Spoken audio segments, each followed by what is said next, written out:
సినిమాల్లో మనం చూస్తుంటాం, డిస్క్లైమర్ వేస్తూ ఉంటారు మొదట్లో షో మొదలయ్యే ముందు. ఇందులో పాత్రలు సన్నివేశాలు ఎవరిని ఉద్దేశించినవి కావు, కేవలం ఊహాజనితం మాత్రమే. ఎవరితో ఉన్న పోలి ఉంటే కనుక అది కాకతాళీయమే అని చెప్తూ ఉంటారు, కోయిన్సిడెంటల్ అని. అలాగా ఈ వీడియోకి డిస్క్లైమర్ వేయాలంటే ఏమని వేయాలి? ఇందులో చెప్పే డేటా, నంబర్లు, చూపించే సన్నివేశాలు అన్ని యథార్థమే, 100%. ఇందులో ఎలాంటి కల్పితం లేదు, నా సొంత కవిత్వం లేదు, ఊహాజనితం అంతకంటే కాదు. పక్కాగా ప్రాక్టికల్ గా క్రానాలజీని చూపిస్తూ నెంబర్లు వివరిస్తే గనక అసలు మన ప్రస్తుత ఆర్థిక సంక్షోభానికి కారణం ఎవరు, కారకులు ఎవరు అనే విషయం అర్థమైపోతుంది. మరి డీటెయిల్స్ ఏంటో పర్టికులర్ గా పిన్ పాయింటెడ్ గా చూద్దామా? మనం ఆర్థిక సంక్షోభం మీద, రూపాయి పతనం మీద సిరీస్ ఆఫ్ వీడియోస్ చూస్తా ఉన్నాం కదా, ఒక 5-6 చేసి ఉంటాయి ఇప్పటికి. ఆ అన్నిట్లోకి ఇది అత్యంత ముఖ్యమైనది. అన్నిటికీ మించి మన జేబు మీద ఎంత ప్రభావం చూపించింది, ఎవరి ఫెయిల్యూర్ అనే విషయం తెలియటమే కాదు, డేటా చూస్తే గనక గుండె గుబేల్మంటుంది. తమ్మునేలో చెప్పినట్టే ఇది ప్రపంచ చరిత్రలో ఎప్పుడూ లేనంత, ఎక్కడా చూడనంత పెట్రోల్ పేరుతో చేసిన ధరల లూటీ.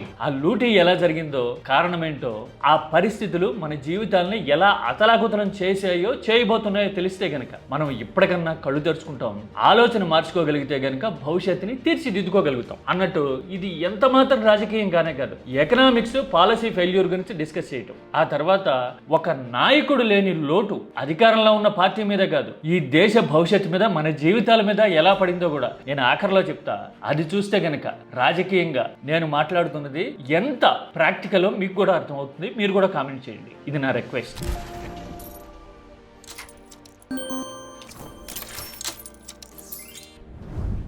అంతర్జాతీయ సంక్షోభం, ఇరాన్ యుద్ధ ప్రభావం మన జీవితాల మీద పడిందని, పెట్రోల్ డీజిల్ వాడకాన్ని తగ్గించండి, బంగారం కొనొద్దు, విదేశాలకు వెళ్ళొద్దు, విదేశీ మారక ద్రవ్యాన్ని మనం పొదుపు చేయాలి అని మోడీ పిలుపునిచ్చారు కదా.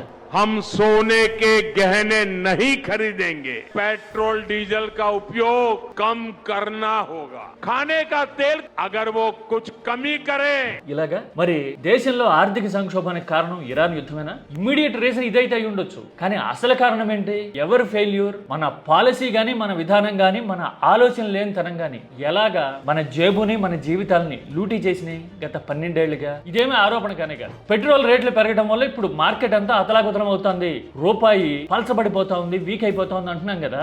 మరి అసలు కారణం ఏంటి తెలియాలంటే ఒక 12 ఏళ్ల హిస్టరీని తిరిగేయాలి. పెట్రోల్ రేట్ ని మన దగ్గర ఉన్న పరిస్థితుల్ని కంపేర్ చేసి చూడాలి. చూద్దాం మరి 1 by 1. ఈ వీడియో మీరు పూర్తిగా కాన్సన్ట్రేట్ చేసి నింపాదిగా ప్రశాంతంగా చూడండి. ఏవైనా డౌట్ ఉంటే గనక నేను చూపించే ఆధారాల్లోనే సోర్స్ ఉంటుంది, మీరు వీలైతే గనక స్వతంత్రంగా కూడా చెక్ చేసుకోండి. ఫీల్ ఫ్రీ టు కాంట్రడిక్ట్ మీ, అంటే నువ్వు చెప్పిన దాంట్లో ఇదిగో ఇక్కడ ఈ ప్రాబ్లం ఉంది అని ఖండించండి, డిస్కస్ చేద్దాం. ఇంతకీ 12 ఏళ్ళు వెనక్కి వెళ్ళాలనుకున్నా కదా, ఆ నెంబర్లు చూస్తే గనక, పోల్చి చూస్తే గనక ఇప్పుడు మనకి చాలా విషయాలు అర్థమవుతాయి. మీకు తెలుసా ఇప్పుడు అంతర్జాతీయ మార్కెట్ లో బ్యారెల్ రేట్ ఎలా ఉందో? మోడీ ప్రధానమంత్రి అయినప్పుడు 2014లో అంతకంటే ఎక్కువ ఉంది తెలుసా మీకు? కానీ అప్పుడు మన దగ్గర పెట్రోల్ డీజిల్ రేట్ ఎంత?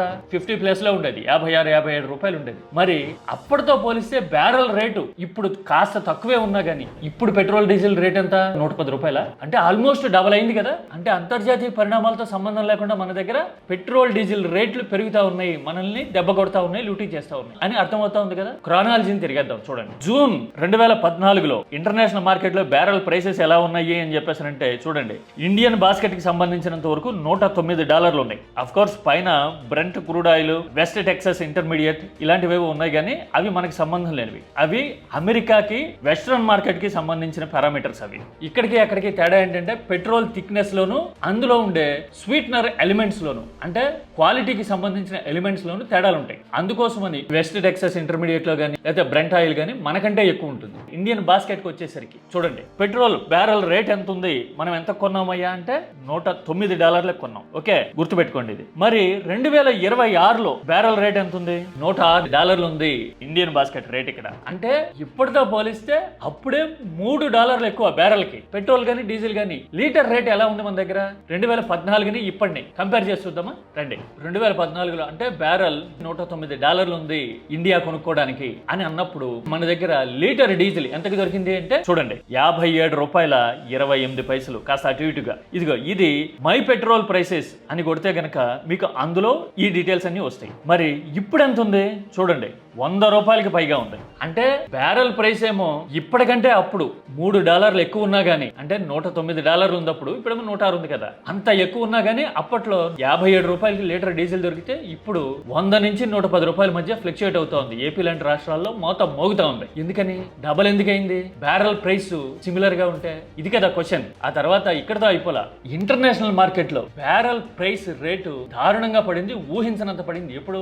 కోవిడ్ టైంలో 2020లో. ఎంత అయింది బ్యారెల్ ప్రైస్ చూడండి, $37 వచ్చింది. అంటే $109 నుంచి అమాంతం $37. అంటే 3వ వంతుకు పడిపోయింది, 30% పడిపోయింది. అయినా సరే మన దగ్గర పెట్రోల్ రేట్లు తగ్గినాయా? తగ్గల. చూడండి మన దగ్గర ఎంత ఉన్నాయా పెట్రోల్ రేట్లు అంటే ఇదిగో ఇక్కడ కనపడతా ఉంది చూడండి, 73 రూపాయలు ఉన్నాయి. అంటే 108, 109 రూపాయలు బ్యారెల్ ఉన్నప్పుడేమో 57 రూపాయలు ఉంది, $37 పడిపోయింది బ్యారెల్ రేటు. కానీ మనకు మాత్రం 73 రూపాయలకి పెరిగింది. అంటే బ్యారెల్ రేటు 3వ వంతుకు తగ్గినా గానీ మన దగ్గర 40%, 45% రేటు పెరిగింది. హౌ?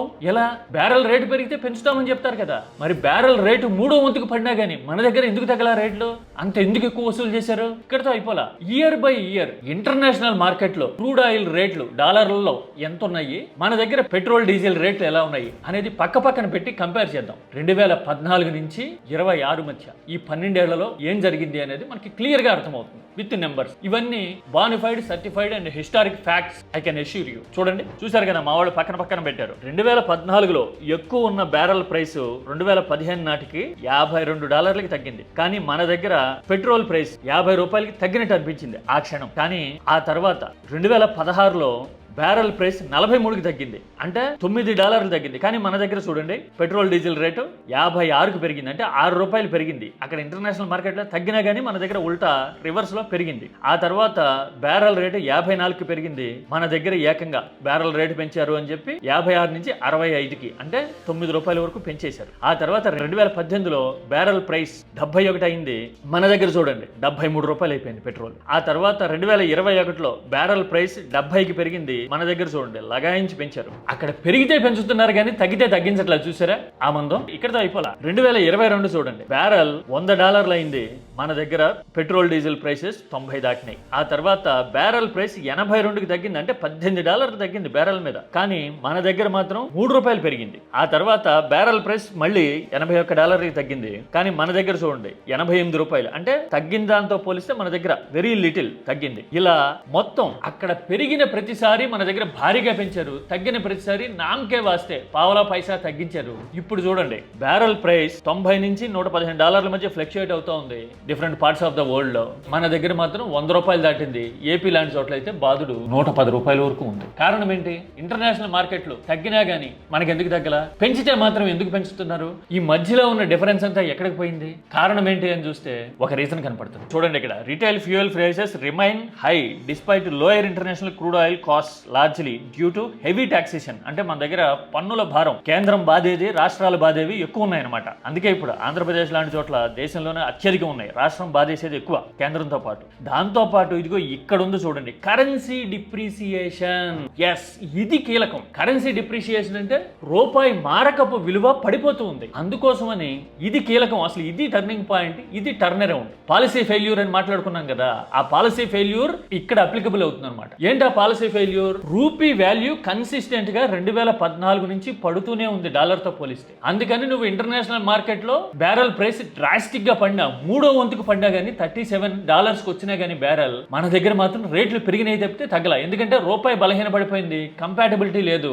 ఆ రూపాయి అలా బలహీన పడిన కొద్దీ మన మీద భారం పెరిగింది. కావాలంటే చార్ట్స్ చూడండి, రూపాయి వాల్యూ ఎలాగా ఎఫెక్ట్ అయిందో మనకు కనపడుతుంది. చూడండి ఇందులో 2014 నుంచి 26 మధ్య డాలర్ తో పోలిస్తే రూపాయి ఎలా బలహీనపడిందో క్రానాలజీ ఉంది. 2014లో 60 రూపాయలు డాలర్ కి, 2015లో వచ్చేసరికి 63 నుంచి 67 రూపాయలు అయింది. 2016లో 68 రూపాయలు, 2018లో 72 రూపాయలు, 2020లో 76 రూపాయలు, 2022లో 82 రూపాయలు, 2024లో 84 రూపాయలు, 2025లో ఇంకా ఫ్రీ ఫాలిక వరుస పెట్టి పడిపోతా ఉంది 89 రూపాయలు అయింది. ఇప్పుడు 2026లో హియర్ వీఆర్ 96 రూపాయలు, అంతకంటే ఎక్కువ. అంటే చూడండి డాలర్ తో పోలిస్తే రూపాయి వాల్యూ ఎంత దారుణంగా పడిందో. మీరు ఇప్పుడు ఈ పడిన రూపాయి వాల్యూని మన దగ్గర పెరిగిన పెట్రోల్ రేట్ ని కంపేర్ చేసుకుంటే మీకు లాజిక్ దొరుకుతుంది. రూపాయి వాల్యూ పడిపోయి మారకం విలువ పడిపోతున్న కొద్దీ దాన్ని కవరప్ చేసేందుకు మన దగ్గర పెట్రోల్ డీజిల్ రేట్లు పెరిగినాయి. అందుకోసమే అప్రాక్సిమేట్ గా ఉంటుంది చూడు ఈ కంపారిజన్. మీకు 2014లో 50+ ఉంది, 57 ఉంది లీటర్ డీజిల్. అప్పుడు రూపాయి మారకం విలువ 55 to 60 దగ్గర ఉంది. ఇప్పుడు చూడండి 100 రూపాయలు దాటేసింది లీటర్ పెట్రోల్ డీజిల్ మన దగ్గర. రూపీ డాలర్ కూడా 96 రూపాయల దగ్గర ఉంది, 100 క్రాస్ అయిపోవడానికి సిద్ధంగా ఉంది అనే పానిక్ సిచ్యువేషన్ వచ్చింది. ఆర్బీఐ నానా యాతన పడతా ఉంది రూపాయి వాల్యూని సస్టైన్ చేయడానికి, వల్ల కావట్లేదు. అంటే డైరెక్ట్ ప్రపోర్షన్ ఉంది చూడండి. రూపాయి వాల్యూ పతనం అవుతున్న కొద్దీ పెట్రోల్ డీజిల్ రేటు పెరిగింది. అంటే ఆర్థిక వ్యవస్థని సరిగా హ్యాండిల్ చేయలేకపోవడం వల్ల ఆ భారం నేరుగా పెట్రోల్ డీజిల్ ధరల రూపంలో మన మీద పడింది. పెట్రోల్ డీజిల్ ధరలు అంటే కేవలం పెట్రోల్ డీజిల్ ప్రైసెసే కాదు కదా, ఇన్ఫ్లేషన్, నిత్యావసర సరుకుల ధరలు ఉంటాయి. ఆ ఇన్ఫ్లేషన్ ని బట్టి మిగతావన్నీ సైక్లిక్ ఎఫెక్ట్ తో ఉంటాయి. ఆ రేట్లన్నీ పెరిగి సామాన్యుల జేబు గుల్లైపోయింది. మరి ఇంటర్నేషనల్ మార్కెట్ లో క్రూడ్ ఆయిల్ ప్రైసెస్ తక్కువే ఉన్నా గానీ ఇండియన్స్ దగ్గర ప్రభుత్వం ఇంత భారీగా వసూలు చేసింది కదా పెట్రోల్ రేట్లు పెంచుతూ. ఆ మొత్తం ఎంత ఉంటుందో తెలుసా? చూడండి లెక్క. అప్రాక్సిమేట్లీ 25 నుంచి 30 లక్షల కోట్లు. అందుకే అన్నది ప్రపంచ చరిత్రలో ఎక్కడా చూడని లూటీ ఇదని. 30 లక్షల కోట్లు ఇంటర్నేషనల్ మార్కెట్ కంటే ఎక్కువ వసూలు చేశారు అని లెక్కలే చెప్తూ ఉన్నాయి. మరి ఇవన్నీ ఎక్కడికి పోతాయి? డీలర్ల జేబుల్లోకి పోతాయి, పెట్రోలియం మార్కెటింగ్ కంపెనీల్లో కొంత పోతాయి, ప్రభుత్వాల ఆదాయాల్లోకి పోతాయి. అంటే ప్రభుత్వాలు మన జేబుల్లోంచి మన ముక్కుపిండి మరి పెట్రోల్ డీజిల్ ప్రైసెస్ పేరుతో రాష్ట్ర కేంద్ర ప్రభుత్వాలు వసూలు చేసినాయి. తీరా చూడబోతేనేమో రాష్ట్ర ప్రభుత్వాలు రాజకీయం ఆడుతూ ఉంటాయి. అధికారంలో ఉన్నప్పుడు ఒకలాగా, అధికారంలో లేనప్పుడు ఒకలాగా అబద్ధాలు చెప్తా ఉంటాయి. మనం ఇప్పుడు ఏపీలో చూస్తున్నది అదే. అంటే ప్రభుత్వాల ఫెయిల్యూర్ ని కప్పిపుచ్చుకోవడానికి ఈ పెట్రోల్ ప్రైసెస్ అనే దాన్ని అడ్డం పెట్టుకున్నాయి అనమాట. రూపాయి వాల్యూ పడిపోతూ ఉంటే పెట్రోల్ రేటు పెంచి బయటపడేందుకు ఇంతకాలం కేంద్రం ట్రై చేసింది గత 12 ఏళ్లుగా. ఈ డేటా చూస్తే అదే కదా అర్థమయ్యేది. మరి ఇప్పుడు అలా కూడా వల్ల కావట్లా. అందుకోసమని పెట్రోల్ డీజిల్ వాడకాన్ని తగ్గించండి అని చెప్తూ ఉన్నారు. మరి పెట్రోల్ డీజిల్ వాడకాన్ని తగ్గించినంత మాత్రం రూపాయి సస్టైన్ అవుతుందా అంటే అదొక మార్గం అంతే. దానివల్ల సస్టైన్ అయ్యే అవకాశం లేదు. ఎందుకని? రూపాయి ఎందుకు పడిపోతుందయా అంటే పాలసీ ఫెయిల్యూర్, ఫారిన్ ఇన్వెస్ట్మెంట్ రావట్లా, ఆల్రెడీ ఉన్న ఇన్వెస్ట్మెంట్ నే ఫారిన్ కంపెనీలు వెనక్కి తీసుకుంటున్నాయి, ప్రైవేట్ ఇన్వెస్ట్మెంట్ జరగట్లా, ఆల్మోస్ట్ మ్యూటెడ్. ఇంతకు ముందు మాట్లాడుకున్నాం మనం. అన్నిటికీ మించి ఇండియాకి ఎక్స్పోర్ట్స్ తక్కువ, ఇంపోర్ట్స్ ఎక్కువ. అంటే మనం దిగుమతి చేసుకునేవి ఎక్కువ. అంటే మన రూపాయి పోయేది ఎక్కువ ఉంది కానీ మనం తెచ్చుకునే డాలర్లు తక్కువ ఉన్నాయి. కెపాసిటీ బిల్ట్ కల ఇవన్నీ కలిసి మన ఎకానమీని దెబ్బతీసినాయి. అన్నిటికంటే మించి ఆ ఎకానమీని హ్యాండిల్ చేయలేక, రూపాయి వాల్యూని సస్టైన్ చేయలేక 12 ఏళ్లుగా ఫెయిల్ అవటం అనేది అసలు దెబ్బ. అందుకోసం ఇప్పటికీ మనందరం చెల్లించిన మూల్యం 30 లక్షల కోట్లకు పైగా. ఇది అసలు కదా. ఇక ఒక నాయకుడు లేని లోటు దేశం మీద పడింది అని చెప్పా కదా. ఎవరా నాయకుడు? తట్టిందా మీకు? అరుణ్ జైట్లీ. మోడీ ప్రభుత్వం వచ్చిన తర్వాత 2014 తర్వాత అరుణ్ జైట్లీ ఆర్థిక మంత్రి. ఆలోచన పరంగా, క్యాపబిలిటీ పరంగా, అండర్స్టాండింగ్ అండ్ సబ్జెక్ట్ పరంగా న్యూ జనరేషన్ బీజేపీ లీడర్లలో అరుణ్ జైట్లీ టాప్ పొజిషన్ లో ఉన్నారు. పైగా నిక్కచ్చిగా ఆలోచించే మనిషి, పాసిబిలిటీస్ తెలిసిన వ్యక్తి. ఒక ఎగ్జాంపుల్ చెప్తా అరుణ్ జైట్లీ స్పెషాలిటీ ఎలా ఉంటుందో చెప్పడానికి. చాలా మంది టీడీపీలో ఉన్న అగ్రనాయకులకి తెలిసే విషయం. 2014లో చంద్రబాబు రైతు రుణమాఫీ హామీ ఇస్తున్నాం, మేనిఫెస్టోలో పెడుతున్నాం, మీరు కూడా చెప్పండి అంటే బీజేపీ ససేమిరా అంది, ఒప్పుకోలా. టీడీపీతో పొత్తు నెగోషియేట్ చేయడంలో కీలకంగా ఉన్న అరుణ్ జైట్లీ అయితే అసలు మీరు చేయలేరు, అది వల్లకాని పని, మీ ఆర్థిక పరిస్థితి దృష్ట్యా అసలు ఇలాంటి హామీ ఇవ్వద్దు, ప్రాక్టికల్ గా ఉండండి, ఎనీహౌ మోడీ వేవ్ తో మీరు గెలుస్తారు అని చెప్పి రిలక్టెంట్ గా ఉన్నారు. వేదిక మీద కంపైల్ చేసినా గానీ ఎక్కడా రుణమాఫీకి అనుకూలంగా అరుణ్ జైట్లీ మాట్లాడడం కనపడదు చూడండి. అంటే రాజకీయ ప్రయోజనం కావాలని అనుకున్నా గానీ ఆయన ఎకానమీని, రాష్ట్ర పరిస్థితిని ఫణంగా పెట్టడానికి సిద్ధపడలా. అంటే అంత నిక్కచ్చి మనిషి. ఒకవేళ అరుణ్ జైట్లీ ఉండుంటే, ఆర్థిక శాఖ ఆయన దగ్గరే ఉండుంటే గనక దేశ ఆర్థిక పరిస్థితి చాలా బెటర్ గా ఉండేది. వృద్ధి రేటు, ఇండస్ట్రియల్ గ్రోత్, ఇన్వెస్ట్మెంట్ లాంటివే కాదు, మన మీద భారం కూడా ఇంత పడేది కాదు, దేశంలో ఫైనాన్షియల్ క్రైసిస్ ఇంత వచ్చేది కాదు. అరుణ్ జైట్లీ లేకపోవడం అనేది బీజేపీతో పాటు ఏపీకి, మన జీవితాలకి చాలా పెద్ద లోటు. ఆ లోటుని ప్రమోద్ మహాజన్ లేని లోటుతో పోల్చుకోవాలి ఒక రకంగా. బీజేపీ పాయింట్ ఆఫ్ వ్యూ నుంచి చూస్తే ప్రమోద్ మహాజన్ లాంటి క్యాలిబర్, అండర్స్టాండింగ్ ఉన్న వ్యక్తి ఉండుంటే గనక బీజేపీలో ఆయనే పోల్ పొజిషన్ లో కూర్చుండేవాడు. బహుశా దేశ రాజకీయం, బీజేపీ భవిష్యత్తు వేరుగా ఉండుండేవేమో. అలాగే అరుణ్ జైట్లీ ఉండుంటే గనక, ఆర్థిక శాఖని ఆయన హ్యాండిల్ చేసి ఉంటే గనక ఆర్థిక శాఖని, ఆర్థిక పరిస్థితిని చక్కదిద్దే అవకాశాలు ఉండేవేమో. పైగా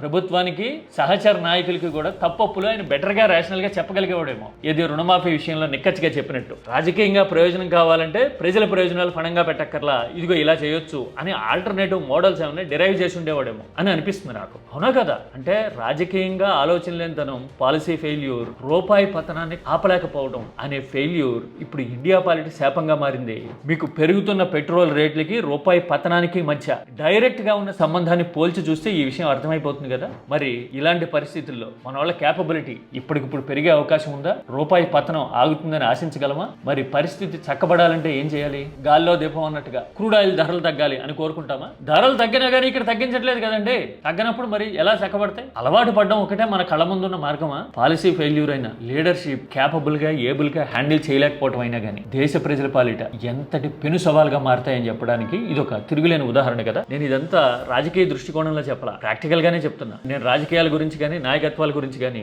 రెండు విషయాలు ప్రయారిటీగా తీసుకుని ఆలోచించాలి ఎవరైనా అని అనుకుంటా. ఒకటి కెపాసిటీ క్యాపబిలిటీ, రెండోది crisis management ability. Capacity capability అంటే సామర్థ్యం ఉండాలి, ఆలోచన ఉండాలి, how to hold your horse అనేది తెలిసి ఉండాలి. అంటే పరిస్థితిని చక్కదిద్దగలగాలి, అర్థం చేసుకోగలగాలి ముందు అట్లీస్ట్. రెండోది క్రైసిస్ మేనేజ్మెంట్ అంటే చక్కదిద్దటం. ఇవి ఉండాలి, capacity capability and crisis management ability. ఈ 3 Cలు ఉంటే గనక దేశ ఆర్థిక పరిస్థితి, జనం పరిస్థితులు మెరుగ్గా ఉంటాయి అని నేనైతే అనుకుంటా. మీరైతే ఏమంటారు? అందుకోసమే ఆలోచన గల నాయకులుగా అరుణ్ జైట్లీ లాంటి వాళ్ళ మీద, ప్రమోద్ మహాజన్ లాంటి వాళ్ళ మీద నాకు ఒక పాజిటివ్ ఒపీనియన్. అలాగే ఇప్పుడున్న లీడర్లలో చూస్తే నితిన్ గడ్కరీ లాంటి వాళ్ళు బెటర్ అండర్స్టాండింగ్ తో ఉంటారా సిచ్యువేషన్స్ మీద అని నాకు చాలా సందర్భాల్లో అనిపిస్తుంది. మీరైతే ఏమంటారు? ఈ ఫెయిల్యూర్ నుంచి, ఈ సంక్షోభం నుంచి ఇండియా ఎలా బయటపడుతుంది? కామెంట్ సబ్జెక్ట్ ఓరియంటెడ్ గా చేయండి. This is key talks.